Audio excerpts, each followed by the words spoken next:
Why am I doing this? Um, because I like to knit and I want to talk about it. um, Hello, my name is Charlotte. I'm I guess, a knitwear maker based out of Seattle, Washington. I learned to knit when I was about 6. My mom taught me, and I knit all the time as a kid, and I loved it. And then I fell out of the hobby when I got older.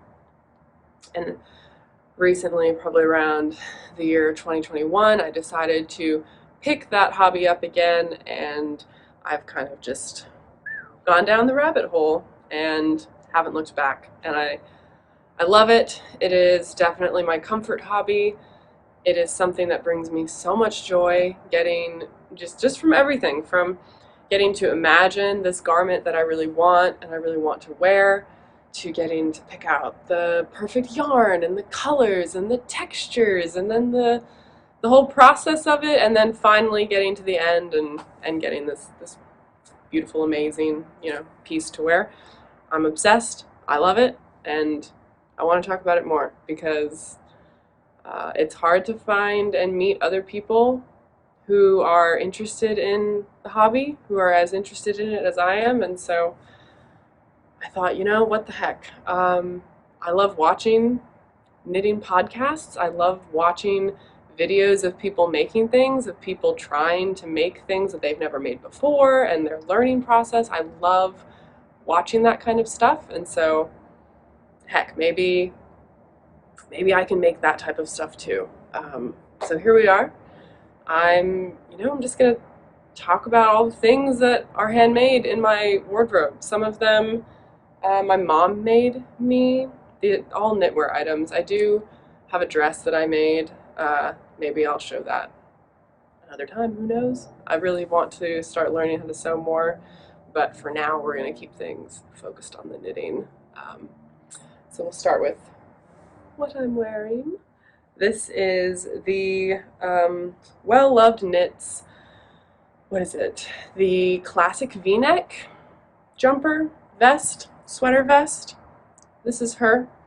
I knit this, it's a bulky yarn, bulky pattern. I think I knit this on a size US 11, if I recall. I think the ribbing is done on a 9, but it's very simple, it's very basic.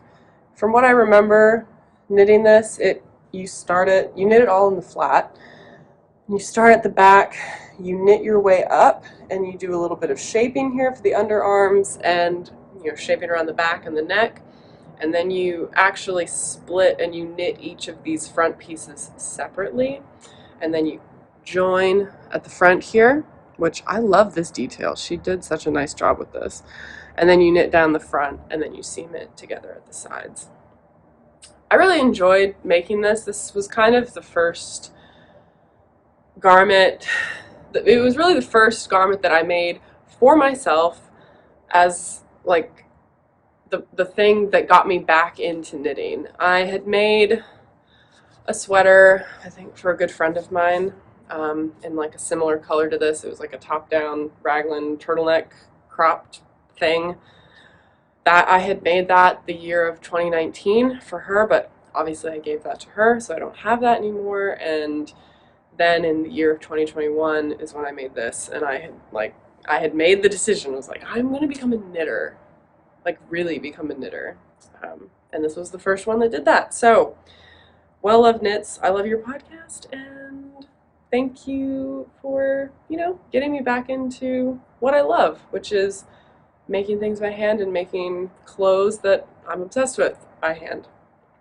The yarn that I chose for this was just it's pretty affordable and accessible. You can order this online. I see it everywhere. I see it in lots of shops. It's the Lamb's Pride Bulky, 85% wool and 15% mohair. It's 125 yards per 113 grams. 3 stitches per inch. So it's pretty bulky. It's single ply. It's a great color. I actually made a second vest out of the same pattern in a bright like canary yellow color, and I gave that to a friend of mine. I kind of wish I kept it because that was real cute. But I loved working with this stuff. It doesn't pill. Like, I've worn this a lot over the last 2.5 years. It does not pill. It doesn't even really shed or get fuzzy. And for being 100% like wool natural fiber, I could not be more pleased with this. I feel like this has a very similar vibe to the Eastex yarns, like the Icelandic yarns, but without being as scratchy.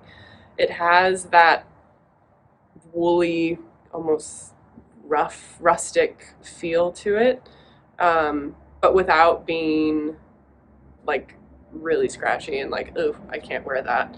So I loved making this. I think that as I'm getting better and more comfortable knitting, like if I was to make this pattern again, I would definitely probably just forego the knitting it in the flat and just start in the round, go bottom up, and then split here, and then do the front panels separately and seam at the top of the shoulders.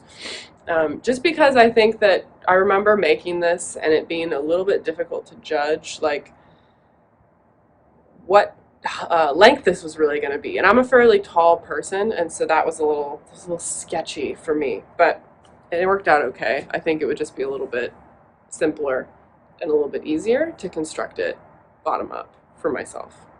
But love this pattern.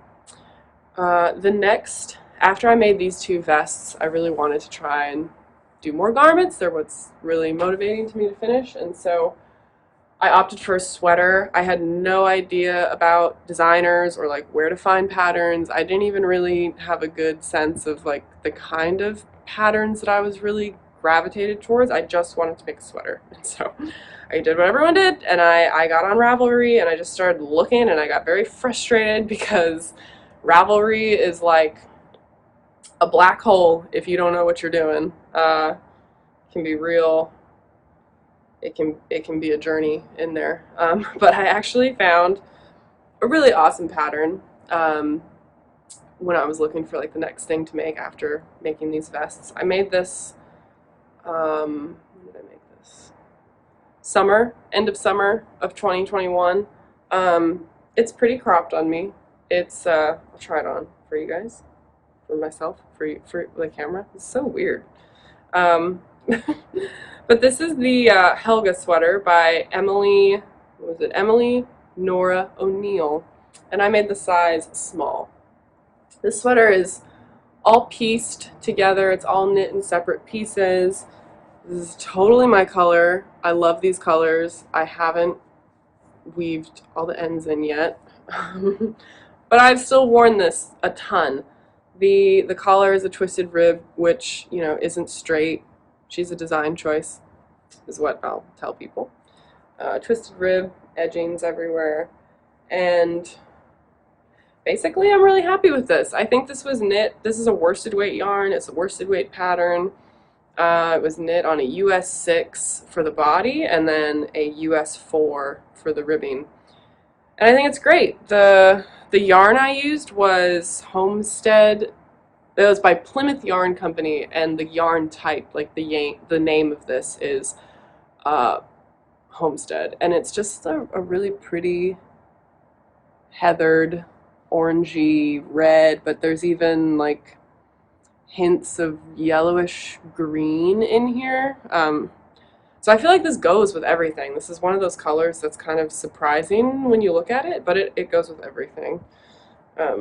So just, you know, allow me to show you what this looks like. The only thing that I'm really kind of unhappy with about this sweater is the seaming. I had never done, well, that's not true. I did a pieced jumper sweater when I was like 9, and it was electric pink, and it was made out of acrylic. And I think at some point in my angsty phase, I got rid of it. I kind of regret that, but oh well. It fits really great. The pattern is really easy to modify in that you can add more stitches to the side if you want it to be wider, and just, you know, take into account how wide your sleeves are. I didn't make any adjustments to the pattern. I think the only thing I probably did was maybe add like an inch of length to the body. But this is what she looks like. I love how long the sleeves are. It's unintentional, but I kind of went ham on the sleeves. But I'm very tall, so that's why I did that. And they are the perfect length. It fits really well. It hits me like right at my true waist, so it has a very classic fit to it. And there's not much to say about it. I love it. I think that it's a great pattern, and it has great details and great texture. And it's pretty simple. But as I said, the one thing I'm not happy with, and I could fix this, let's be honest, but I've just been too lazy. I don't love my seaming on really any of it. Like, you can see that. I think what happened was I was worried when I was seaming it. Like, you can see there's not much ease in the sleeves. I really didn't want it to be super tight. I hate it when sleeves are really tight, or they cut into your armpit, or anything is like really bulky underneath. I hate bulky seams. And I had made some sweaters in the past, and the seams were like very bulky. When I was a kid, this happened. And so to compensate for that, I didn't take as much salvage to make my seams. And so what that has essentially created is this situation where over time, and as I've worn this a lot, the seam has not like held up as much as it should have, and it's kind of splitting, and there's even some parts where the stitch pattern is like all out of whack because the seam has, like, you know, it's not stayed like this, it's kind of come like this because there's just not enough fabric for it to hang on to. So I could fix it, but I don't think anyone really notices, and it's one of those things that it's just kind of a quirk of a handmade item. I think that everyone has. I think I'm the only one who cares or even notices that. But it's just something that I think about, and, you know, a mental note that I make for the next time when I make another sweater that is seamed, because I do stand behind the fact that seaming sweaters can add more structural integrity.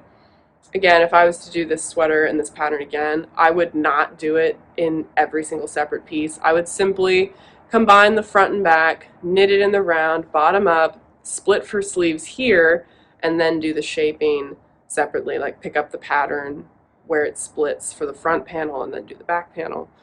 And then for the sleeves, just because your girl has long arms, and that's a whole lot of mattress stitch, I again don't see why I couldn't have just done the sleeve in the round until the underarm, bound off, and then just did my decreases. Because even when you knit these sleeves flat, these set-in sleeves, you have like a little, you know, you have your shoulder here, and then you have usually little bars that come out of the side that are like casted off, and that's what you use to form your underarm.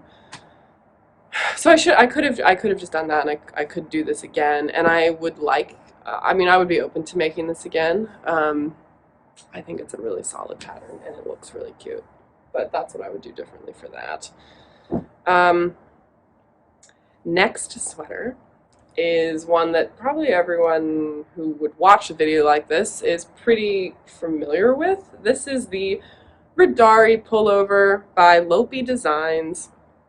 I knit this using Harrisonville's Highland worsted spun wool, and it's as good as they say. It's great. Again, another slanted, crooked, twisted rib design choice.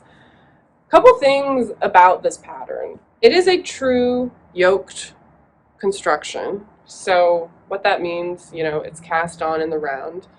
Oh, first things first. This pattern originally is knit bottom up for the body and then bottom up for the sleeves. And then you combine it all and you knit the yoke top up. I didn't want to do that, and so I just did the pattern backwards essentially. And I cast on the neckline first, did the yoke first, and then split for sleeves and knit the body. Bottom, top, down. That's what I did. Again, I'm very tall, and I'm always freaked out that things aren't gonna be the length on my torso that I want, so I try to set myself up to be able to modify them as easy as I can. And so that's what I did. They also call for like decreasing on the sleeves. I think I did half the decreases that they asked for in the pattern, and I just did it straight. And then with the body, they say to just knit it straight, which again, I just don't think is super flattering all the time. I like a tiny bit of, you know, A-line shaping, and so I just did, I think maybe like, I don't even remember, I did like, I think I maybe increased 8 stitches overall, just so that there was some gentle A-line shaping. I will try it on for you as well. My unwoven in ends. The only thing about this sweater is I don't love that there's no neck shaping. So the neck and the back are exactly the same. There's no front or back to this sweater, technically. You could wear it whatever way you want. And I don't love that because it just sits funny. Like the neck doesn't come up the back of your neck as much as I feel like it should. And that's not something I love. It fits me well though. This, you know, it's pretty big and cozy. The sleeves are nice and long, which I like. It's a little, I think this sweater like just fits me. I would probably have made the bigger size if I was to make this again in the same yarn and da-da-da-da. I would have made a bigger size because I don't love how the yoke really like hugs me, and it fits perfectly. But for a sweater like this, I would just want it to be a bit bigger, a bit cozier, and it's very cozy, and the sleeves, you know, make it look bigger, but I would want the body to be a bit bigger. Like it just feels like it just kind of hugs a little too much. Like I reach and I can feel it pulling in the back. So that's what I would do that differently on this. I also probably would, I love this sweater. I also have worn this a lot. I'm fortunate enough to have made pretty much only sweaters that I actually wear quite a bit. But if I was to do it again, I probably would just opt for no color work, or maybe just like the black color work on this on the bottom, and just do like a real simple, you know, longer bit of ribbing. Same with on the bottom of the sweater, just to make it a bit more wearable. Like I do feel like this is pretty loud, and it feels like a hiking sweater. Like it feels like something that is very outdoorsy, and I love that. But if I was to do it again, I think foregoing some of the color work on the bottom would make it a bit more classic, easy to wear, easy to style with lots of different things. So I would opt for that. I love the colors that I chose for this. Again, this yarn it's worsted spun. It has gotten increasingly like softer as I've worn it, and as I've, you know, washed it, reblocked it. Sorry, there's fuzz in my eyeball. It is pretty rough, but this was around the time that I started listening to Inga of Knitting Traditions podcast, which, shout out to Inga, beautiful goddess that she is. I love her, and I love her sweat. I love everything she makes, everything she touches. I am obsessed with her, and I would probably cry if I could like genuinely sit down and have a cup of coffee with her and just knit in a cafe. I think that would be just, she seems like just such a lovely human. But this is a more rustic yarn. This is the most rustic kind of yarn I've ever used. Oh my god, sorry. Oh my god. It is like in my eye.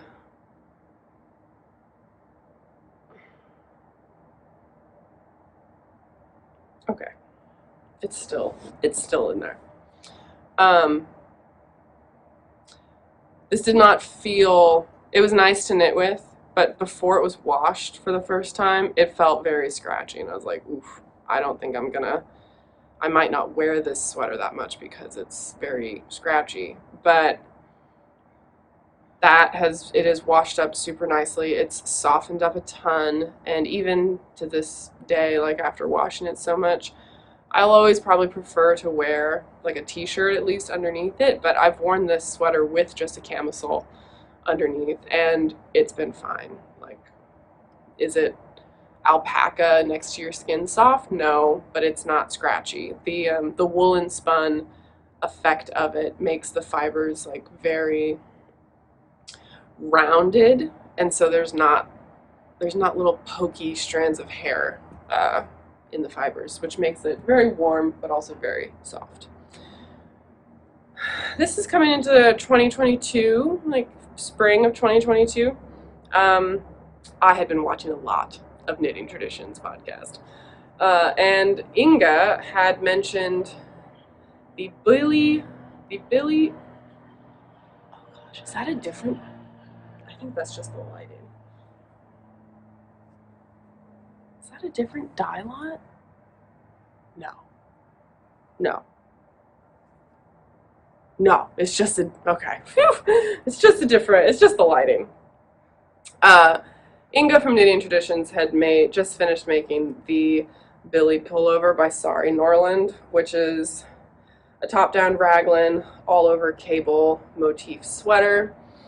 And she, in her video, when she mentioned this, she had said that she saw Rebecca from the Crayabea Knitting podcast do this for a test knit, and that she was obsessed and she had to have one. And then it was funny because I saw Inga's version and I was like, oh my gosh, I'm obsessed. I have to have that. And so I bought the pattern immediately, and I wanted to get some really nice fancy yarn, and I didn't really know what to get, and so I ended up looking at all the different projects of what people used. And there was somebody who had used the Brooklyn Tweed Arbor yarn, which is a DK weight, 100% American Targhee wool. Again, like so squishy, soft, not scratchy at all, like bouncy, plushy. Like, it was so perfect for cables. I had never really done cables before. This was my first color work sweater. This was my first all over cable work sweater. And I was just so happy with how it turned out. One of those things too, where I originally thought it was going to be much bigger. I did a gauge, and I knew my gauge was a little bit small, and so I opted for, I think, the 4th size in her pattern, and that's big for me. I'm a size 34 bust, and so I wanted this big, plushy sweater, and I did not get that at all. I got something with, maybe 1 inch of positive ease, but it ended up being a really happy accident because I think this sweater fits me like a glove. I can wear it with skirts, I can wear it with high-waisted jeans, I can wear it with dresses. I just have, again, like, worn this sweater so much, which I think is I'm so fortunate to be able to say that. I watch and listen to a lot of people who, a lot of the first sweaters that they've made or things that they cast on, and then they get to the final product and they're like, oh, it's beautiful, but I don't wear it, or it's the wrong color, or I don't, and they're just not totally happy with it. And I don't know what powers that be have blessed me, but I genuinely wear this a lot, and I feel like the fit is really nice. Again, it's a super versatile style. I'm wearing like flowy pants, and I usually tuck it in just like a teensy little bit and flounce it up a bit, and it's just great. I think I knit this on, I think the pattern calls for a US 7 for the body, and then a 5 for the ribbing. And in order to get the fabric that I wanted, but also while knitting a size that was technically way bigger, I went with a size 4 for the ribbing, US 4, and then a US 6 for the body. It came out way smaller than I thought it would, but it ended up being fine and ended up being better. I wear this a lot more. I think it's much more timeless this way. It fits probably much truer to how the original pattern is intended to fit. I think it calls for 1 to 4 inches of positive ease. So this is how it's supposed to fit. So for not really understanding how to like compensate for maybe a yarn that is not the exact gauge you want, I think that this was pretty bang on, as they say, and I can't complain. I'm very happy with it. Sari Norland is probably one of my favorite designers. I've only made one of her patterns, but I can definitely see myself making so many more of her patterns. They're so easy to read. They're so well thought out. They're so timeless. What can I say? Everyone here talks about the same stuff, but I guess you get to hear the same thing from me. So. I did make another sweater before I made the next one I'm going to talk about. I made the, what's it called? Mogenson sweater by the Woolfolk design team. That's what the label says on Ravelry. That is an all-over cable white sweater on the model. I forget I think it's the Loft collection that came out of 2022. I immediately saw that pattern and I knew I had to have it. I wanted to make it.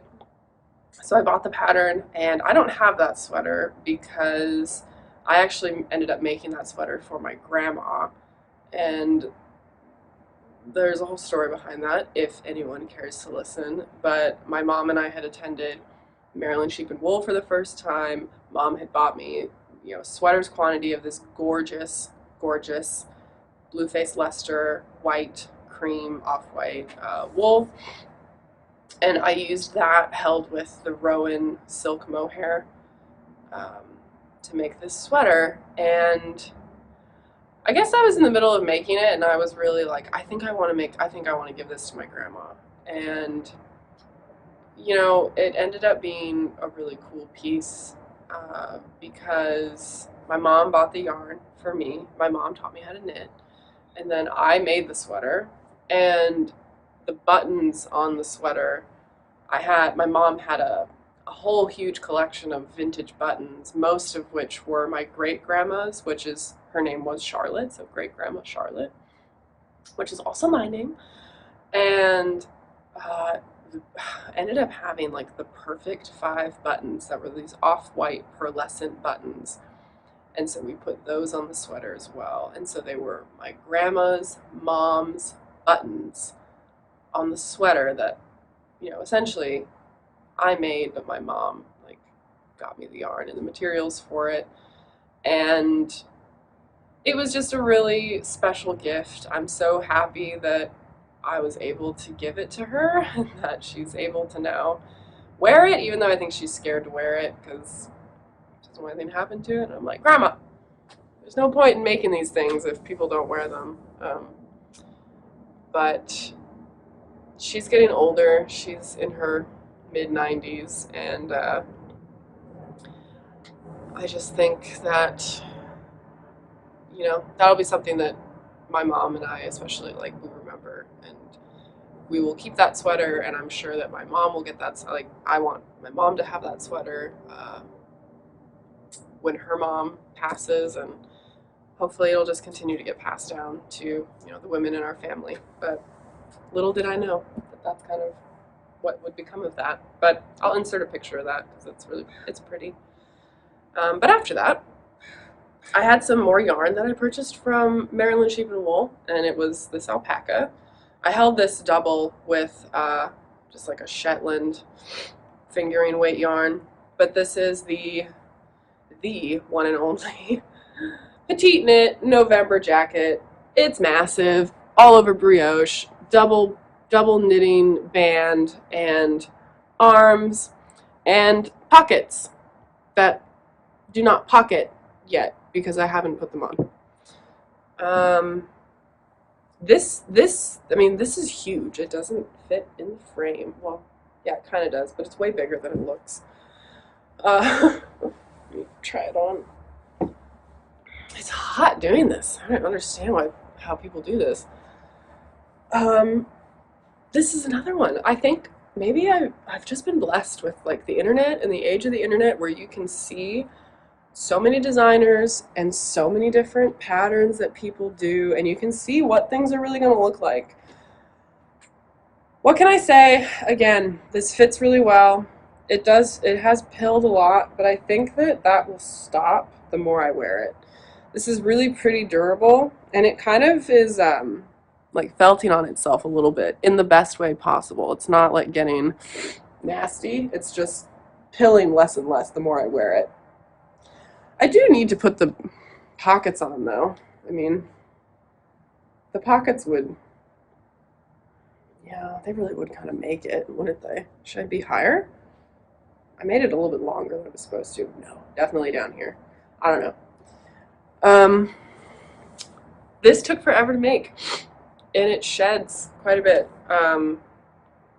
It does look a little, I think because of the yarn choice, this has nothing to do with the design. It does look a little shaggy. Like, I have to be in the mood to wear this out. I think it can look a bit scruffy because of the pilling. I don't have a depiller, and I really need to get one because I would wear this out and about more. It's very long and drapey and totally my vibe. But I think that's a yarn choice more than anything. So nothing on the pattern. It's all over brioche. I had never done brioche before. It was done on a US size 4 needle. And like I said, I'm tall. I'm 5'10", barefoot, and I like things long. I like things to be big and baggy, and so I end up needing to use like so much yardage. I think I had about 2,200 yards of this alpaca, and even holding it double with the Shetland, I used pretty much all of it. It was wild. I can't remember the name of the Shetland that I used. It was nothing special. It was just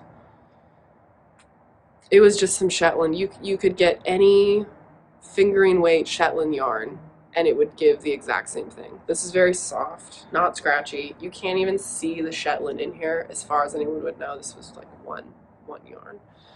And it's a size medium, and I would totally make this again.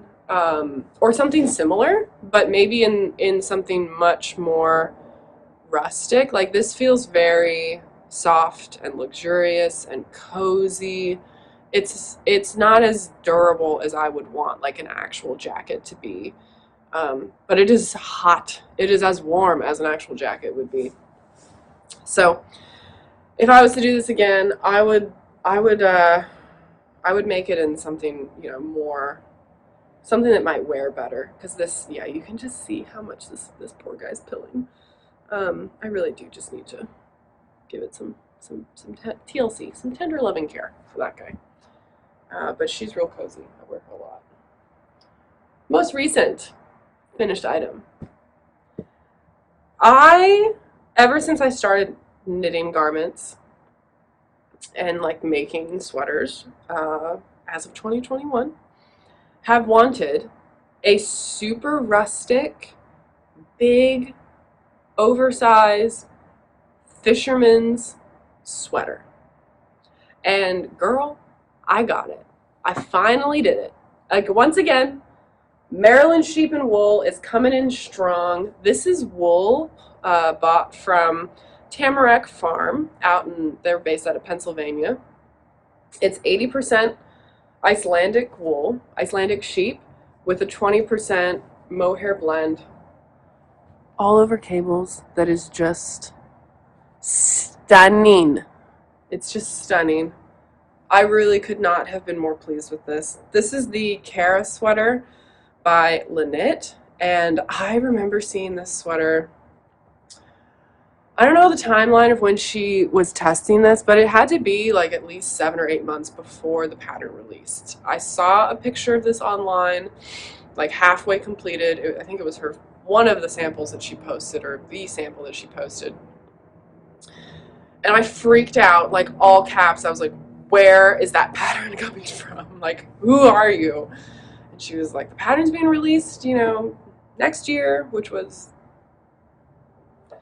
what was it, the year before? I don't know. It was a while ago. And yeah, as soon as it was released and as soon as I had the yarn, a button went off in my head and I was like, that's the yarn for that sweater. So I bought the pattern and I casted her on. Played yarn chicken on this one. I was really nervous that I wasn't going to have enough. I just love it so much. It is so warm. It's so everything I wanted it to be. The sleeves are maybe slightly shorter than I usually would have wanted them, but it has a very classic fit. I don't think they look bad by any means, and I prefer to wear this with like a collared shirt with long sleeves, and so the sleeves would pop out, and I think that I've done it once and I think it looks, if I do say so myself, very smart, as they say. This is knit on a US size 7 for the body, all over cables on the body. And the process for making this was I did a bit of frogging on it as I was making it. I was kind of thrown off by the neckline. The neckline is very large, like when you cast on for the sweater. And so I was a bit nervous about that, but I rolled with it, and it ended up being okay. I think the neckline looks great. There's a little bit of shaping, brings the neck up a bit in the back, and so it fits, really well. I was going for the size medium when I originally started this, and I followed the charts exactly. I did the number of rows that was called out in the pattern, and I'm sure this was user error, because Lynette, everyone loves Lynette. She has great patterns. I don't think this was a pattern error by any means, but it was probably user error. But somehow I ended up with a massive sweater. It was huge. Bigger than this even. I mean, I think the yoke went down to here, and it was very obviously just way too big. So I frogged it until about here, knit a little longer, and then split for sleeves. And at that point, I had decided that I knew I was going to have enough, and I knew it wasn't going to be way too big. It was going to be oversized, but not at least she's wearing something that doesn't fit oversized. What I did end up really liking about it is how classic the fit looks. I think it's big and oversized, but not so big that it's unflattering. I think it looks fine on me. And I also like that the yoke ended up being pretty deep. This is not in my armpit at all. And I think what that will really help with is felting over the long term. This yarn, it's a farmed yarn, it's minimally processed, it's very fuzzy, and I'm not going to say it mats easily, but it does kind of have this quality where I can already tell in the underarm it's losing stitch definition because it is so fuzzy and so fluffy, and it kind of mats together. So this will wear like iron. If anything, it'll probably over the years shrink up and get more felted and smaller, but it'll just turn into like a more windproof, crazy durable garment. So I guess if it ever gets to the point where it doesn't fit me, someone tinier could wear it, and it would basically be like wearing steel armor. um, that is the most. This is the most recent thing that I have made in my wardrobe that I've made. I have two other handmade items that I'm going to show because my mom made them for me, and I love them, and I also wear them a lot. Again, I don't know what I did to be so blessed by having pretty much only patterns, only sweaters that I've made in my wardrobe that I wear a lot. I haven't worn this one a lot because I finished it just a couple weeks ago, and it's starting to get warmer here in Seattle. Even for this, it's a little bit too warm. But yeah, this is her. I would love to make more cabled sweaters. I love cables. I think they are just so smart and so classic. Out of everything I have shown you, I know my mom like probably won't believe me when I say this, but it's true. I think this little like ochre sweater that she made me for my birthday a couple years ago is by far my most worn sweater. I get so many compliments on this sweater when I wear it.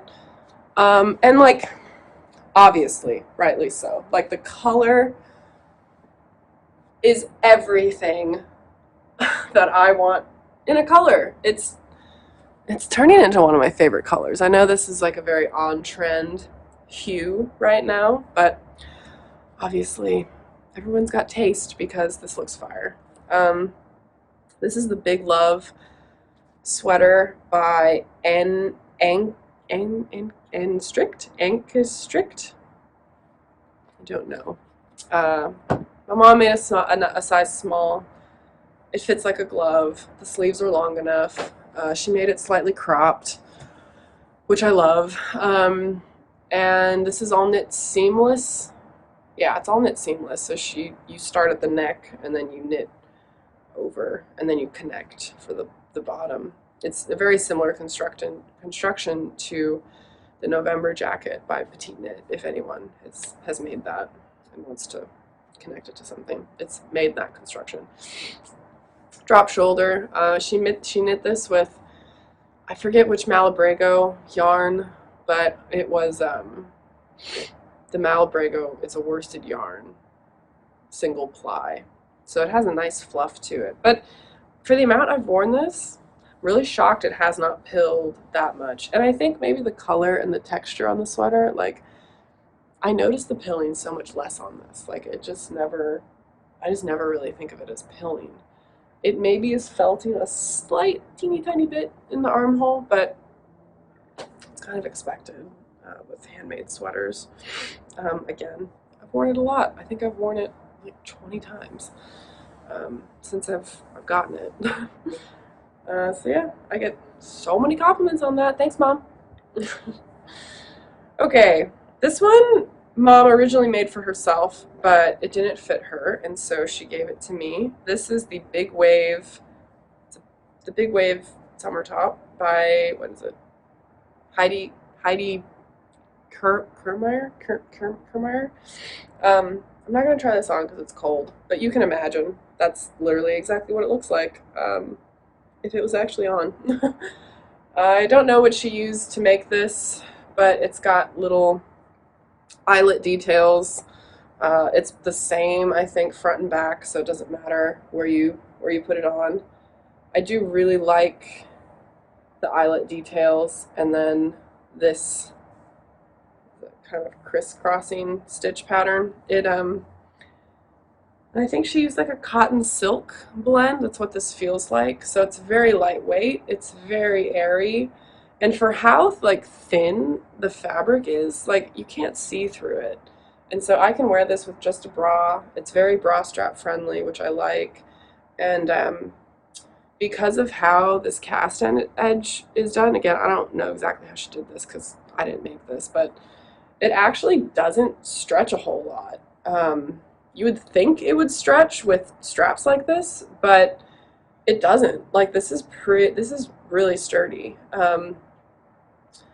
I've worn this a lot. I've washed it. It's definitely stretched, and I think it's out of stretch. Like, the way it is now is the way it's going to be. And it fits great. It's held up really well. I I definitely take care of my knits, but I also, like, am really determined to not be afraid to wear them and use them. And if something wears out, you either fix it or you accept the fact that you made this thing and it has lived a good life and you repurpose it or give it to somebody or whatever. But this has held up really nicely. I love the color. This is another one of those things that I think just is so flattering, and I get lots of compliments on it when I wear it. So that was it. Those are the handmade garments, sweater knit garments, that are in my possession at this moment. I never thought I'd be making a video and thinking about, like, posting it online. I never thought I would have posted it online. I will do my best to link the patterns that I mentioned down below, like all the other knit podcasters do. And I guess, I hope you liked it. Whether or not you leave a thumbs up, I'm probably going to try to make another one of these and do like a traditional podcast.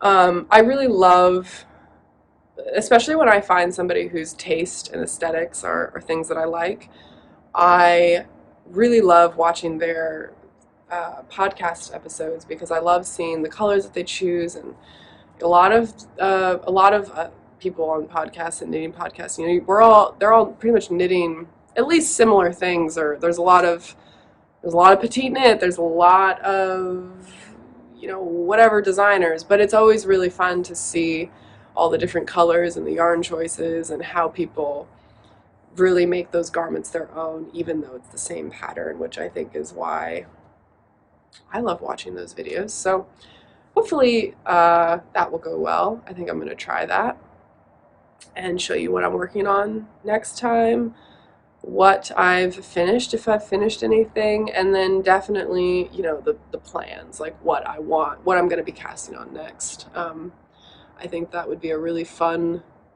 way to kind of keep track and keep a video log of what I've been working on. And maybe I'll fit some other things in there if I get back into sewing, which I would like to do. I have plans to do it. I just need to do it.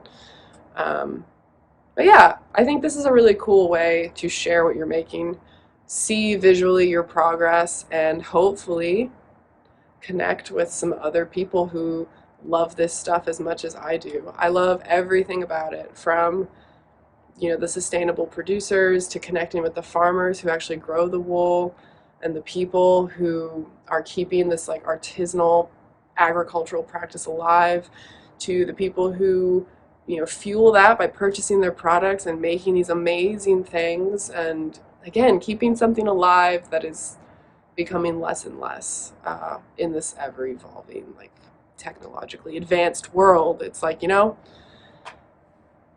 hands still give you something that those things will never get you. And that's a real sense of accomplishment, satisfaction, and appreciation for things that take time. And so that's what I'm here to talk about. And if you like talking about those things too, and you want to watch again, I guess come back for the next one. Bye.